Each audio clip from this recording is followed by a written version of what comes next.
Welcome, Jenny Han. We are here right now at the Los Angeles Times Festival of Books. So glad to have you. Thanks for having me.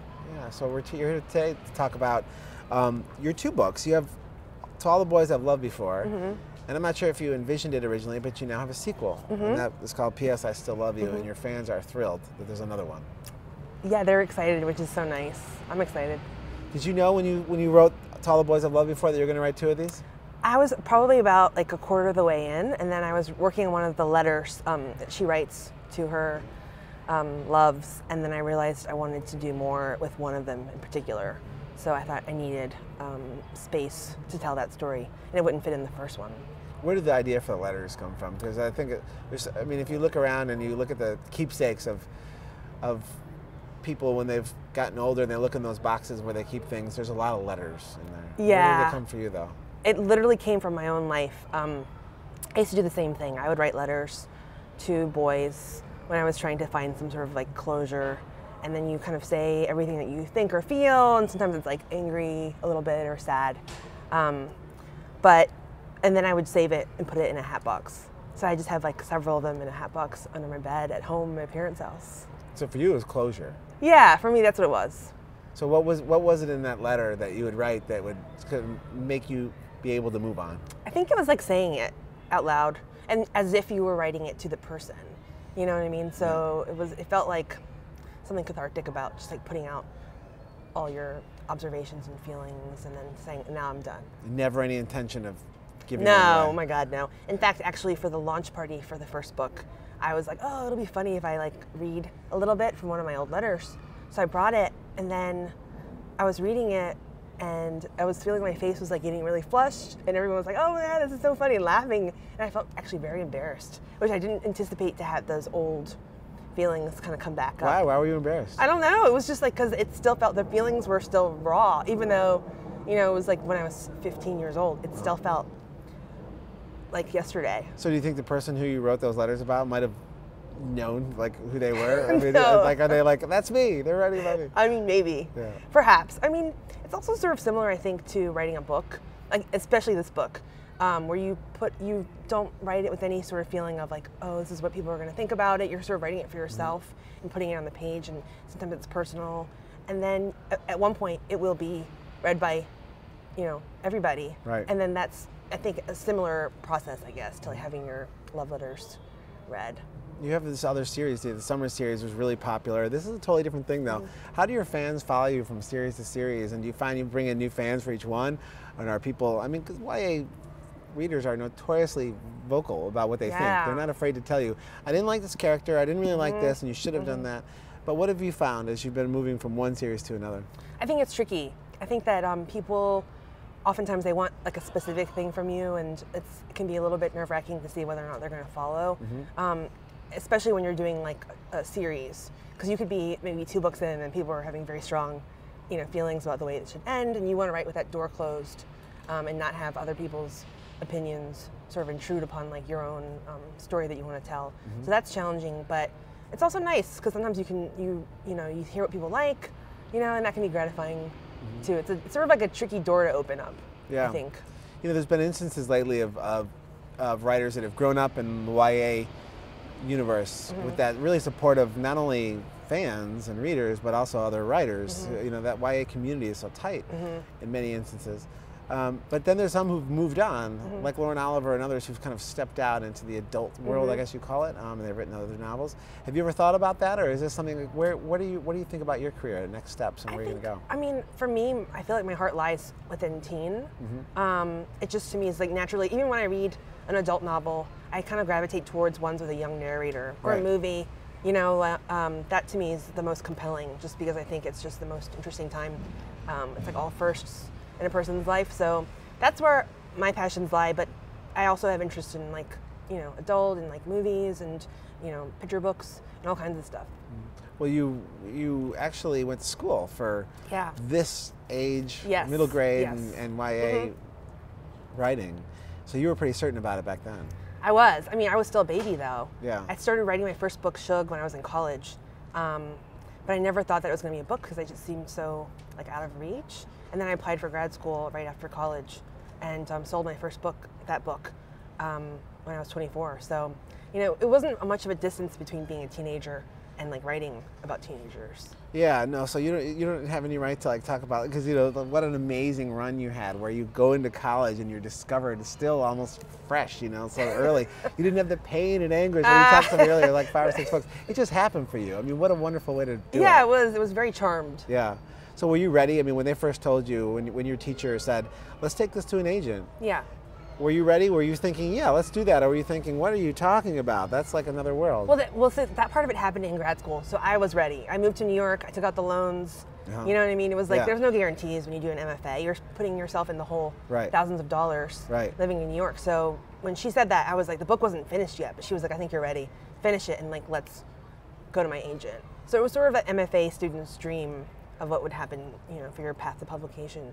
But I did feel like I was ambitious and I wanted to jump in. Yeah, you feel, when as I talk to you now, you seem so comfortable and so savvy, like you were ready. Oh, thank you. You knew what was going on. No, but you've had some experience now, but even then it sounds like you were ready. You really were. I think. Yeah. So there's a lot of people who want to write, especially the explosion of YA. You're getting so many young writers who are now penning novels and looking for that path that you have. And so many of them want to know from you, like, how do I do it? How do I do it? Obviously, there needs to be talent. That's the first and foremost. You got to be good. But is there a way for you to help these, you know, do you have like guidance that you offer them? Is there anything that you can tell them? It sounds to me for you is instinctive. You just knew how to get there. Well, I think I have different advice if you're like a young person versus like an adult. Right. I think a young person, I say, you know what, take your time a bit. You know, you don't need to rush. You often hear those sort of like Christopher Paolini sort of stories, or if you're 14 and you know have this amazing like series, and people hear that and they go, oh, that's what I think I need. But I think you need time and you need perspective to get there. And then for adults, to me, being in the MFA program really opened me up to hearing like criticism, being in a group, and having cohorts doing the same thing, and to be able to receive that criticism and to be able to give it, I think is important and helpful in polishing it up. Yeah. So how many of these books with the letters, I mean, do you think you'll keep doing them, or are you going to move on now? No, I'm just doing the pair. Okay. Yeah. So what's next for you as you start to think about it? I know. It's probably time for a new series. And you get intimidated when it's time to do that? A little bit, because, you know, I think authors, you want to keep doing different things and challenging yourself, and, you know, it's a little bit, I think, nerve-wracking figuring out whether or not people want to read something new from you, or they want the same sort of story that they've come to expect. For me, I have an illustrated chapter book called Princess Petal. That's the next thing that will come out from me, and I'm also just taking time to work on the next novel. And do you think how does it come to you? Does it just sort of land? Kind or of. do you germinate for a while, or do you have some idea that you're chasing? Yes. Or are you just hoping yes. that it sort of comes crashing down and lands on you? Usually I'm thinking about it for like several years before I begin. And you're confident that it'll show up, though? I mean, yeah, I think so. Like, Yeah. Stephen King, have you read his book On Writing? Yes. You know the great thing he says about like fossils, and it's like finding the story and then you're kind of like brushing it off and cleaning it, and then Yeah. it kind of appears. Yeah. I think it is like that. So when you start to burrow down, you know that underneath there somewhere, there's a nugget that's going to come out and turn Yes, into the next yeah, story. you just have to keep like cleaning it off. Yeah. So that confidence is what happens when people write for a while. They start to build that. Yes. I don't know. I think that the other part of it is you go, okay, the first book that I ever wrote, you feel like you put your whole being into that. Every like good thought that you ever had, everything like smart or funny, I think it all sort of goes into that first book in a way, because you don't think you're going to get another chance. And then you go to the second one, you go, do I still have Yeah. stuff to say? And I guess it's ideally it's like that fountain that keeps on sort of refreshing itself, like a champagne fountain, you know, where it keeps pouring and refilling. Ideally. Ideally. And then conversely, you've got publishers who now have kind of gotten used to you being a really well-known and successful writer. And they're like, okay, time for the next one. Yeah, it takes yeah. years. Sometimes maybe they love one even faster. How do you balance the pressure of staying in the game and making sure that this new cadre of people that are now in your camp that are looking to help you, but also looking to keep feeding the marketplace? Right. How do you balance that pressure of doing that every day? It's difficult. It's not as easy when you're, as that first book, which is a labor of love, as you Yes, put it, as a yes. passion play. I mean, you're really working it. And you're not thinking about anybody else. No. And now it's hard not to as you go on and you find success. You know, other people are depending on you, Yeah. which is a different feeling.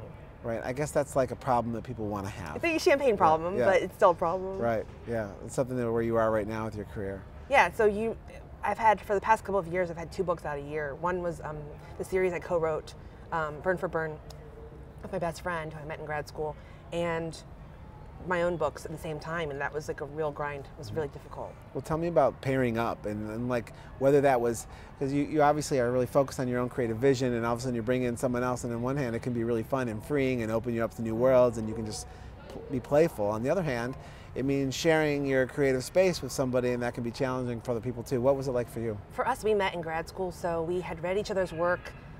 We were writing partners in that we would meet once a week in Brooklyn and sit across from each other and work on our own stuff, and she would give me notes and I would give her notes, like once a week. And it's how I got through a lot of my summer series, was knowing I had to give her like 40 pages on Monday morning. Yeah. And so we just really trust each other. Yeah. You know, and we know that we have different skill sets. So when we came together, it felt really natural to do something, and fun too, because it was like we'd go on retreats together, hole up at a hotel or a spa, Yeah. and then we'd be having breakfast, and I'd be like, oh, you know what, for chapter 12, we should really do something like, you know, like a bacon buffet. Yeah. You know what I mean? Just stuff like Yeah. that, where you're in a pool and you go, oh, there should be a real pool scene Yeah. in this book. And that was like the pleasure of it, is that Yeah. you could really draw from all the fun stuff that you're doing and put it into the art.